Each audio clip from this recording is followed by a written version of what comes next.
Welcome, everybody, to Everyday Ethics. I am sorry that I was late. I hit the wrong button on my computer and it sent me to hell and back.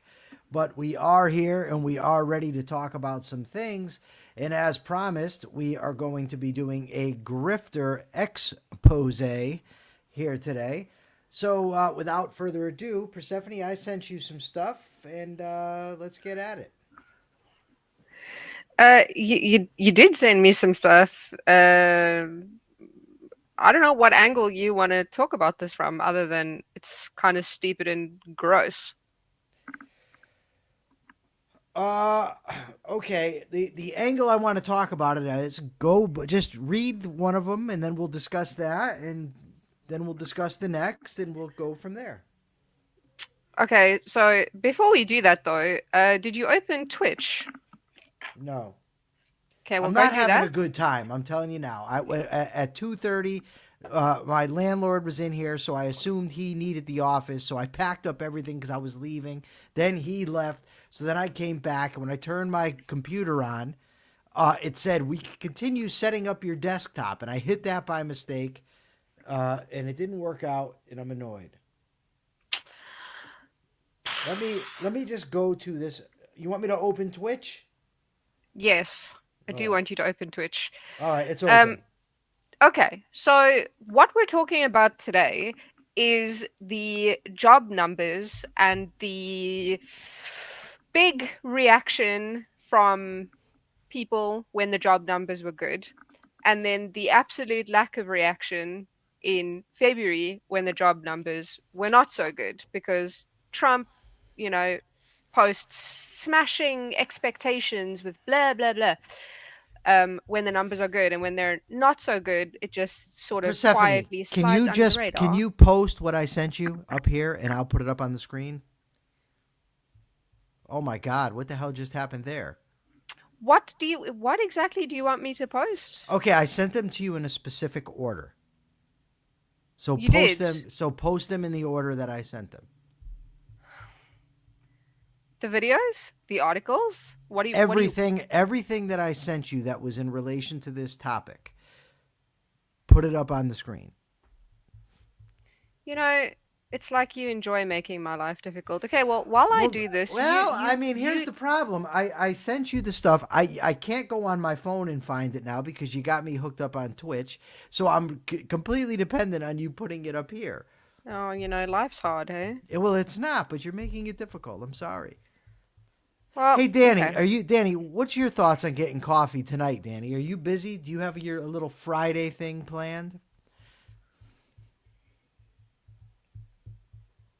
Well, this is already going so well. No, this is. But we're gonna get it right. I still haven't Hmm. sent this to Mark, which I needed to do. You This know, having the phone open on Twitch, I just don't think. it's it's frustrating, I know.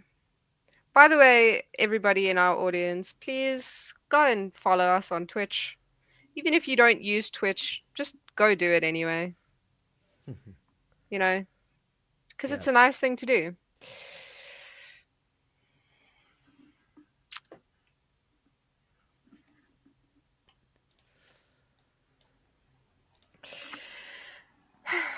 Okay. I'm off Twitch because I'm going to do this myself here. No, just give me a second. I can't give you a second. All right. So Benny Johnson today, there's numbers out. So Benny Johnson, this is the first thing. So you could know to put this up on the screen, Persephone. He says breaking: U.S. added 178,000 jobs in March, obliterating the expectations of only 60,000.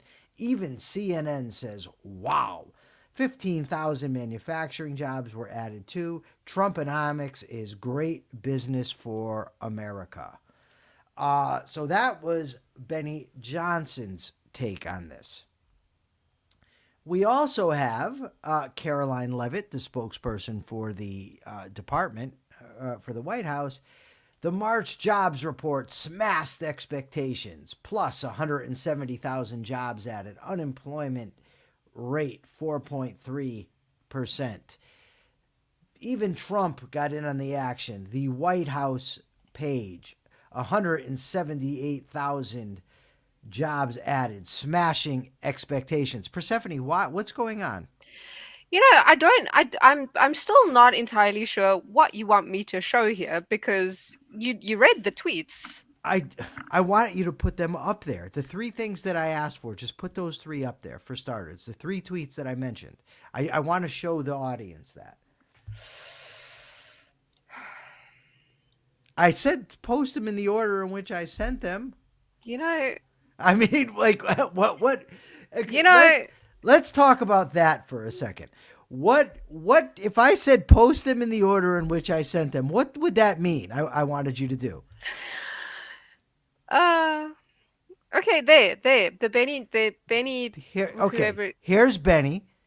So Benny Johnson, as you can see, it's on X, bragging here about how the U.S. added 187,000 jobs. We can also see the White House posting to Twitter, or X, as you will, bragging about 178,000 jobs. And then we have, of course, the White House spokesperson posting and bragging about 187,000 jobs. Now, I happen to know, when I read those this morning, that the job numbers last month weren't so spectacular. In fact, the February 2026 U.S. jobs report showed the economy unexpectedly lost 92,000 non-farm jobs. So my curiosity kind of got I started wondering, well, I wonder what Benny Johnson and Caroline Levitt said last month. Oh, here's a nice screenshot from the lovely Persephone, the February 2026 U.S. jobs report, and it talks about exactly what I just said. So I started to, I asked Google, I asked Grok, and I asked Claude, and I asked ChatGPT, what did these folks have to say after that? Specific question, just so you know, I'll quote it verbatim. What did Benny Johnson and Caroline Levitt say about February 2026 job numbers? Here was the answer from Claude. I wasn't able to find specific statements from Benny Johnson reacting to the February 2026 job report. His social media posts require a login to view, and no news articles captured a specific reaction, so he couldn't do that.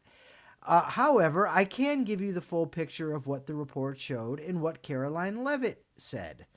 That's from Claude. Let me go to Grok because Grok can access these things. So, same question. What did Benny Johnson and Caroline Levitt say about February 2026 job numbers? The answer, no direct public statements from Benny Johnson or Caroline Levitt specifically addressing or reacting to the February 2026 job numbers appear in available search results from their X post interviews or related coverage. Caroline Levitt, however, when the January jobs report came out, which showed strong numbers, 172,000, she described promising signs every day that 2026 is going to be a record successful year. Benny Johnson frequently comments on economic and fraud-related issues. No specific post or segments from him directly addressing the February job losses that were there. So what you have is when the numbers are good, they love to be out there talking about it. When the numbers, not so good, they're not. So what does this have to do with the exposing of the grift that we talked about yesterday? Well, it reminds me of gamblers. You ever see a gambler? In prison, they're full of these guys. When they pick a team that wins, they're like, yeah, I'm so smart. I'm the best guy. I told y'all you should have listened to me. Listen. But when they lose, you hear nothing from them. If somebody wants to brag whenever something good happens but keeps their mouth shut when something bad happens, especially this close, and of course we've heard Trump in the past say the numbers are fake, they're phony, they're Biden's fault, whatever. Takes credit for the good No blame for the bad. When you have somebody that does that, and when you have people that incessantly stick up for them, there's a pretty good chance they're grifters, they're bullshitters.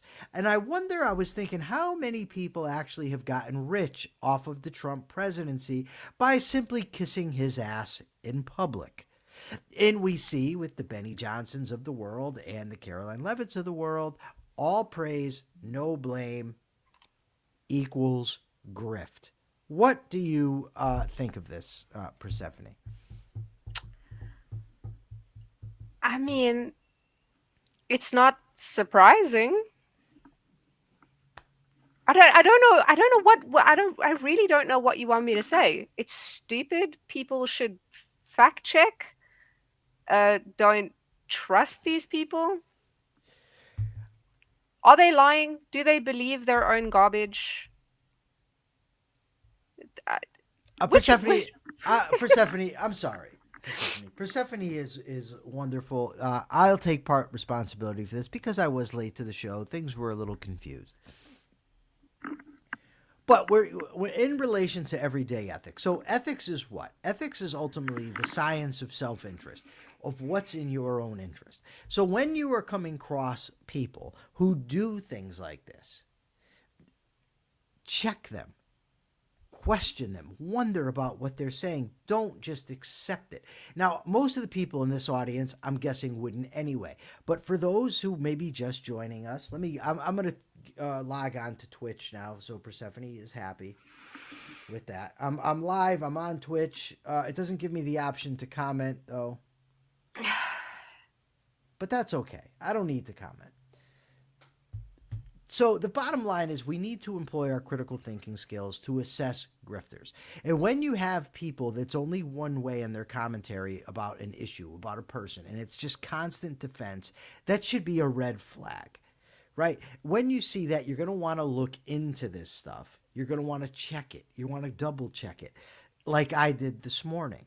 And it doesn't just apply to these two. It applies to your Gunther Eaglemans, to your the other Engelman or whatever the hell his name is. It applies to all of them. Fact check them, double check them. What is their interest in this thing? That's what you want to do. It's in your interest to not take these people at face value.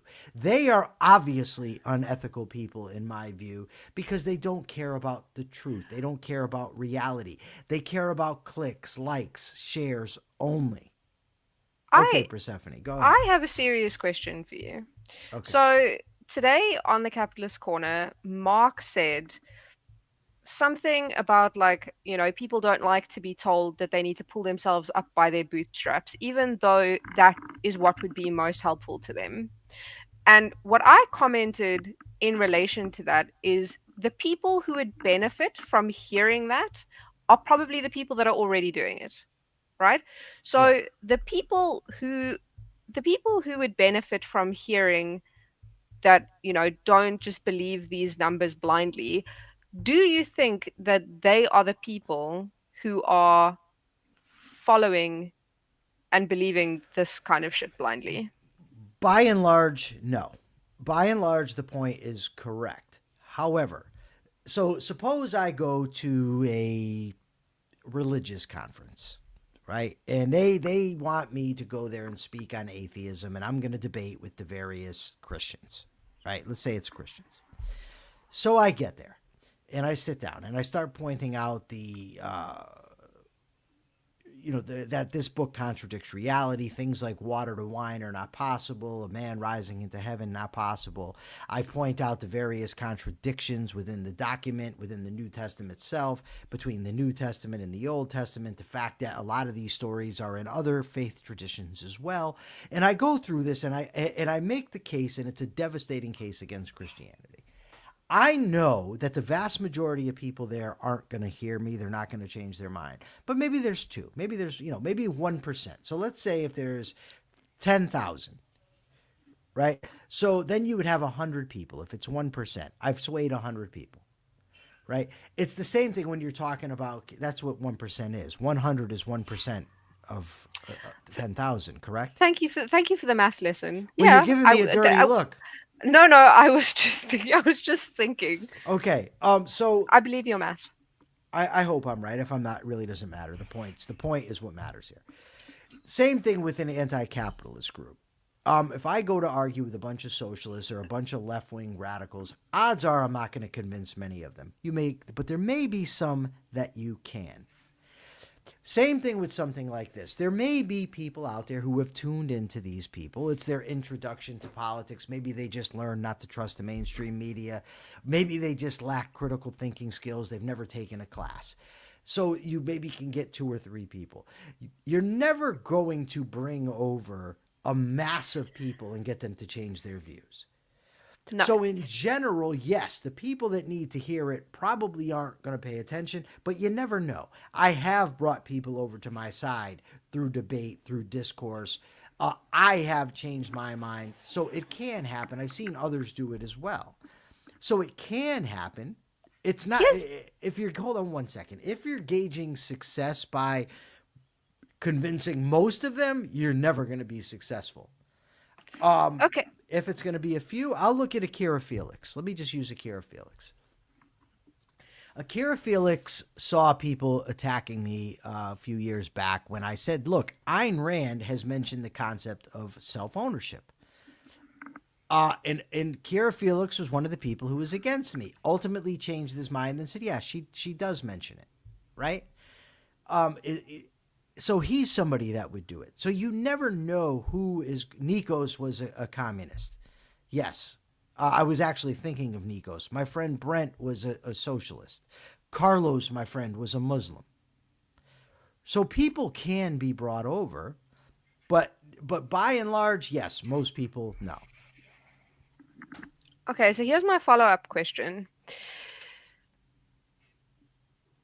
The issue with the posting of the job numbers and how this is sort of grifter-y, right, is not that they're lying. Yeah? That's part of the problem. No, so the issue isn't that they posted something that was a lie. The issue is that they were louder about the things that were good than the things that weren't good. They weren't just Okay. louder, Persephone. No, they spoke about it, whereas they didn't. They Hold were on, absent. I'm trying to make a point. Okay, Okay. so how how do I phrase this? How do you fact check the absence of something? Right? Because that's what we say, right? If you see something, fact check. If someone goes and fact checks, are these numbers correct? The numbers are correct. So, I mean, to say No, to that's not what you would fact check. You fact check the people themselves, Persephone. You look into their past statements. What else have they said about this? If you're going to accept somebody as a source of information, you don't just rely on this. You say, okay, well, these are 1 month's numbers. What did last month's numbers say? What does the year say? How have they reacted when there's been bad news? Right? okay. What else have they said about different issues? We're specifically trying to find out not about the claim itself, but about the people. We're trying to find out if they're credible people, if they should be listened to. So you can't just fact check them on one thing if you're looking to assess the character of somebody. Most people, even liars, don't lie all the time. They probably don't even lie most of the time. But if somebody lies to you a few times, they can't be taken seriously. So this is what I wanted to get into. That exact thing, right? Is Okay. if you are fact checking, you're not just fact checking the individual thing, because maybe that's not a thing that most people know how to do. And it doesn't just apply to this, it applies to, because to not believe these people and to recognize these people as grifters is easy, but it's more difficult when it's someone that you might have more agreements with than disagreements. Yes? Yeah, here's the thing. And Akira says people are not taught to integrate, Michael. That's the problem. I get it. And look, I can come up with abundance of reasons why talking to people is pointless. I went through this thing today with a guy on X, with multiple people on X. So it starts off, I talked about this in the Capitalist Corner, where Mike Lee posts a quote from Jacob Howard, a senator that introduced the bill at the start, during the 14th Amendment. He introduced the amendment to the Senate. It doesn't mean what they think it means, but nonetheless, they think it supports their case. They omit quotes from other members of the Senate at the time. They omit definitions from the time of the amendment. They omit what the history of the country was. So I say, okay, here's some evidence. And I presented abundance of it. But they still want to argue because they don't care about evidence. They're like, one guy says to me, Marbury v. Madison introduced the idea of judicial review. Flat false. It is taught in a lot of introductory law classes, but it's not true. And you can find out it's not true. How can you find out it's not true? You can read the Constitutional Convention debates. You can go to Federalist number 78 and see what Hamilton said while he was arguing for it. You can look at some of the ratification debates. So to the guy that said that to me, that no, it's not contained in the power of judicial power. So I presented quotes from the Constitutional Convention debates, quotes from the ratification debates, quotes from the Federalist. He still says to me, then he changes, if 5 judges can decide this, we're screwed. That's not relevant. It's not relevant to the original meaning of the text. He then says, you could present all the spam quotes you want. And I said, you know what? Have a good day. Right? Because you're not dealing with somebody that wants evidence. But you know what? Maybe there's other people reading that thread. Maybe there's other people that see this. Maybe there's people who believe like I do but don't know how to make the argument, so they see it. So it's worth it to make the argument, to present the evidence, to teach critical thinking. I didn't always know how to integrate, Akira, right? I didn't always know the law of non-contradiction. I had to learn it. Other people have to learn it as well. And I think there's a tendency for those of us who know a little something about something is to look at people with a completely different context who have never learned this stuff and just say, aha, look how dumb this person is. Or look how this person doesn't know things. Why doesn't this person understand? When in reality, we should be explaining to them and being patient. Now, here's a problem that I have along these lines. When I'm dealing with people who are avowed objectivists, I assume they should know more. I assume they do know more. And I'll try to engage them that way. But they don't. My issue with them, though, is that they think they know more. A little intellectual humility, saying, you know what, maybe I don't know about this, or, oh, wow, that makes sense, I didn't think about that, goes a long way. But sometimes people just want to believe they know way more than they don't, and that is a problem, and that's something you may never get around. If you are positioning yourself as an authority on a topic,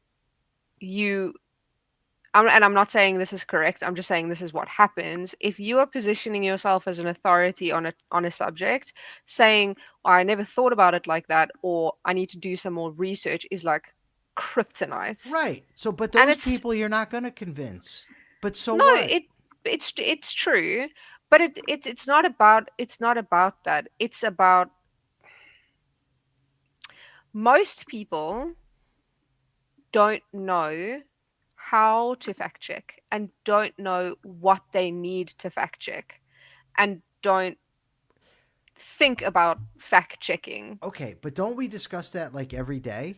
We do, but it's also something that bears repeating. Okay, so, but here's the thing. So, like Akira Felix says, environmentalism thrives when presented with evidence that contradicts it. Evidence is not the reason. Unless people care about evidence, nothing matters. If somebody doesn't care about evidence, you are screwed in trying to talk to them. So don't. It's irrelevant. They don't care about evidence, right? If somebody just does not care, or if a group of people evidence doesn't care, nothing's going to matter. But dismissing them because they don't know how to think in principles when they haven't been taught, that's not the answer. The answer is to present them evidence, talk to them, make a convincing case.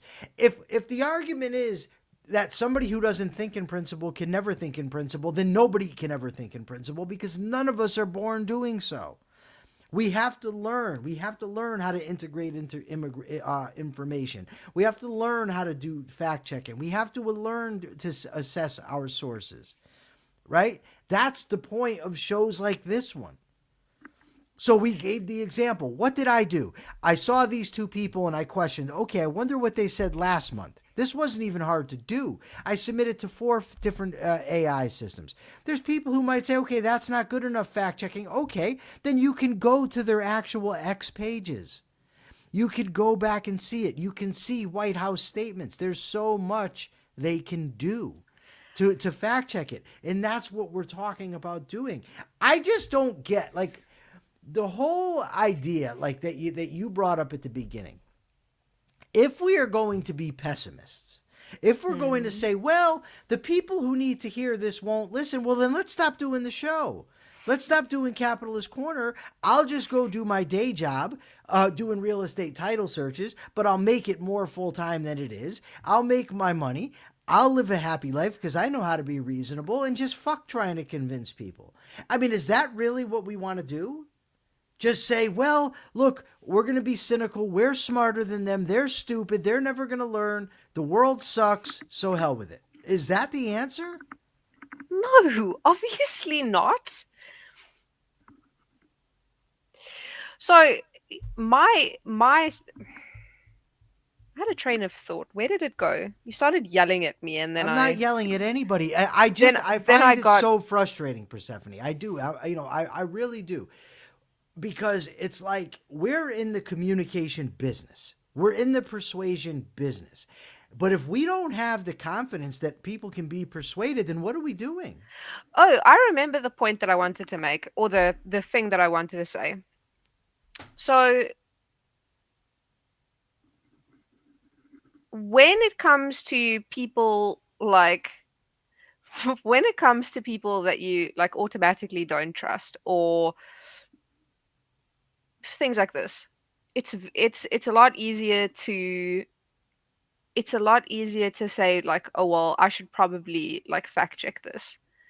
It's a lot more difficult when it's something that you want to believe or information that comes from someone that you otherwise trust, because this is with the whole war thing, right? There was a lot of people who sort of bought into things that they reasonably shouldn't have bought into, and that, man, it's so difficult to formulate words today. There was people who bought into things that they shouldn't have bought into. They were very willing to believe things that there was no real basis for, not because it was true, but just because it was something that was like it triggered a huge emotion in them, right? A desire for justice. Okay. So what's the question? How do you catch yourself when you're doing that? Well, it starts with being honest, first thing. Secondly, if it's from a credible source, I mean, if something comes, if I see it with my own eyes, for instance, like if I see Trump contradict something he's previously said or says I never said something I know he said, I don't need to watch the news to know he's a liar.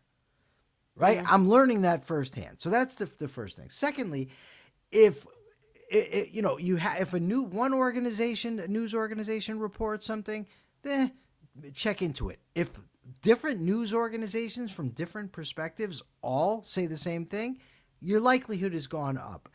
If you see like I've often come across posts on X that say something that I would love to believe. Right? They'll say, "Look, Trump posted this to Truth Social." Right? But I don't then just retweet it. I go and fact check it. Is this true? Did he actually post this? I can go to his Truth Social page and look it up. When people would say things just because I agree with them or just because it would support my case, I don't just trust it. You fact check that too. You fact check everything. If truth is what matters, which to me it certainly does, then you fact check. You look through multiple sources. You question. You challenge yourself. You challenge your own arguments. That's what needs to be done. And it's a skill that has to be learned. And it has to be learned by, first of all, understanding what it is that you want to learn. But then you can go out, you get books. We talked about them, books like Being Logical, books like How to Think Straight, How Good Thinking Goes Wrong, Introduction to Objectivist Epistemology, although not a very easy read. But I mean, you could take introductory critical thinking classes probably online. I'd imagine they probably have them for free. We could do all of that, all of that stuff. But it starts with the desire to want to know the truth, to want to learn, and then you move from there and you go and you keep learning. Yeah. Again, I mean, I'm a compulsive fact checker. So yeah, I agree. It's a thing that you just need to learn how to do, and a thing that you need to do over and over. Yes. So what else you got? We're a half hour in now. And I'm We're, steamed. You steamed me today. you know, I'm sick. I just want everybody to know that I'm sick, and Well, Michael is being mean to me. I'm not being mean. Look, you came on the show here. I told you please put the things up. You didn't do it. What am I supposed to do? Then when I say to you, okay, give me a comment, you say, what do you want me to say? Well, if I'm going to dictate what you say, what do I need you around? I have you here because you give insightful comments and you make good points. Sometimes, Usually. sometimes, Usually you yeah. do. Um, I don't know. This topic is it's a difficult one for me because it's just so stupid. Because I don't follow people like this. I don't believe these things out of hand, and I can't imagine existing as the type of person who buys into this type of thing. Right, but you came up with the idea to talk about these pipelines, these grifters. That was your idea. I can't Pipelines. imagine following any of them either. So pipelines. Here's the thing, right? No, no. But no, listen. By the time you get to this point where you are following these types of people and buying hook, line, and sinker every fucking thing that they say, there has been shit that's happened before that. And But it's not, but Persephone, do you think that everybody watching that's the case they're in? Everybody starts at some point. Everybody has a yes, but beginning. So we're talking to them too, yeah, right? but so here's where it becomes more complicated, right? You see something that is a fact, right? You fact check. The Where these pipelines get insidious and get tricky is when you're seeing stuff that doesn't require fact checking because it's a joke or it's like a meme. That's where the beginning of these pipelines happen. By the time you're following these people and believing what they say, like you're already halfway, three quarters of the way down the pipeline. So sure, when you see a tweet from like a political correspondent and they're saying something, then you go and fact check and you go, "Hmm, if you see like something that is a joke, like the American Capitalist Party posts so many memes on Instagram, you know, how do you fact check a meme? Because that's how these pipelines start. How That's do how I people. fact check a meme? No, you don't fact check a meme is what I'm saying, Yes, you right? can. How do you fact check? Depends what the meme claims. Memes make claims sometimes. They do. Sometimes memes quote people, or they claim to quote people. You could go check if that's an authentic quote. Yeah, but I mean they don't always. Oh, no, but that's different. You said, how do you fact check a meme? Sometimes you can. Sometimes you can, but most of the time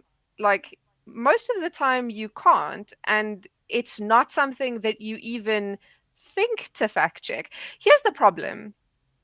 When you are scrolling on X, or you are scrolling on Instagram, or you are on Facebook or whatever, you are bombarded constantly with things. And even if you are not really engaging with it, even if you're not sharing it, right? You're not deeply engaging with this stuff, you're still seeing it. And if you are not super careful, then it can be very easy to start becoming acclimated to this nonsense before you even get to a point where you see something that requires fact checking, right? Yeah. That's my whole issue with pipelines, because the beginning of the pro MAGA Trump, like that pipeline, right? That doesn't start with people like the White House press secretary, right? That starts with stupid meme accounts and like dumb TikTok videos. And then, I just don't understand. Like, I don't. I'm sorry. I don't get the point here, Persephone. Like what? Okay, I get there's people that are unreachable, right? but I that's get not what that. I'm, that's not what I'm But no, saying. because then no, but we started off with it with these accounts, right? Yes, That's what we started grifters. off with, grifters. Yes. And I'm pointing out to you that there's some people that can be swayed. So then you Yes. switched it to, well, what about the memes? Well, the same principles apply, right? That's what we're talking about. It's you fact check, you check your own thought processes, you look at reality. I mean, that it's the same thing. But that's the point that I'm trying to make. What is the point you're trying to make? That you can't only fact check like claims, like tweets from the White House press secretary, that you have to be vigilant in your thoughts all the time. That's Yeah. the that's the point. Yes. Yeah. But that's what we're talking about. Right? I don't get it. I mean, Yes, that is exactly, that's what I was saying. That's what I oh. was saying. Okay, so That your advice is to fact check everything, even memes. yes, Okay, but you and just told me memes can't be fact checked. So that's not it's computing for me. well, it's less fact check memes, and if you see something, then don't just absorb information No, willy-nilly. you want to challenge it, check it always. Yes. That's Which today's is advice. which is slightly different from fact checking. It's just be vigilant in your thinking. How is it different from fact checking? Because fact checking is like, is this true? And Yeah. go and check other sources. Okay. Whereas it's like, if you see a funny TikTok video that's like makes a stupid joke, Yeah. then don't just absorb that. Sometimes you Well, can't. if you look at it as just a joke, then there's no risk. If you look at it as more than a joke, you should fact check. You see, I don't know that I agree with that. Well, then make a case.